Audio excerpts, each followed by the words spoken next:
Hello, আমি আবারও চলে এসেছি তোমাদের সাথে অনেক গল্প করতে বিকেলের টিফিনের একটা নতুন ব্লগ নিয়ে। প্রত্যেকদিন বিকেলেই আমার সুন্দর, সুন্দর গাছগুলোকে জল দিতে হয়। কারণ সারাদিনের রৌদ্রের পর ওরা বিকেল দিকে অনেক জল চায়। আর এখন গরমও তো অনেকটা পড়েছে, এদেরকে জল না দিলে না হয়। গাছগুলোকে জল দিয়ে চলে গেলাম আমরা সন্ধ্যা প্রার্থনা করতে। প্রত্যেকদিন বিকেলে মহাদেবকে যেন আরো বেশি সুন্দর লাগে। সন্ধ্যা প্রার্থনা করে মা আর আমার ইচ্ছে হলো আজকে একটু দুধ চা খাবার, তাই চা বানিয়ে নিলাম আমি। এই যে আমার মা শুয়ে আছে, মোবাইল দেখছে, আর আমি চা বানিয়ে নিয়ে আসলাম।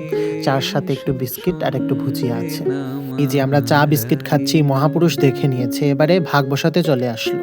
ওকে মিষ্টি দিই না বললে চলে। এই চাটা খেয়ে আমার বিকেলের টিফিন হলো না বস, আমার কিছু ভালো চাই।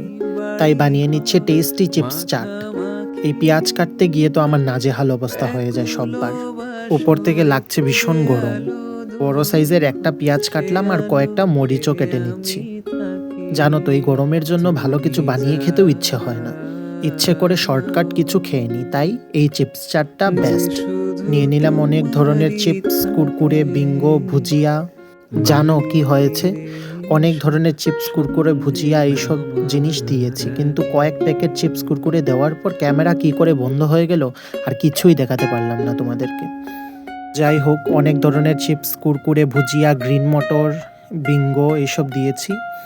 পেঁয়াজ, কাঁচা লঙ্কা, এই তো ক্যাচাপ আর মেয়োনিজ। ছোট বাটিতে জায়গা হচ্ছিল না, তাই বড় বাটি নিয়ে নিলাম মিক্সড করার জন্য। মিক্সড করে আমি একা খাইনি, সবাইকে দিলাম।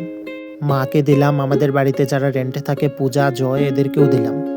এই চিপস চাটটা বেস্ট, একটু আনহেলদি বাট শর্টকাট একটা টেস্টি স্ন্যাক্স আইটেম। আমি আগে একবার ঘরে বানিয়ে ট্রাই করেছিলাম, তো এবার বানাচ্ছি, ভাবলাম তোমাদের সাথেও শেয়ার করি। জাস্ট অসাধারণ হয়ে খেতে, তোমরাও ঘরে বানিয়ে ট্রাই করতে পারো। খাওয়া দাওয়া করে বসলাম আমি হেয়ার অয়েলিং করতে। যতবারই মাথায় তেল দিই, মা আমাকে ভালোভাবে মালিশ করে তেল দিয়ে দেয়।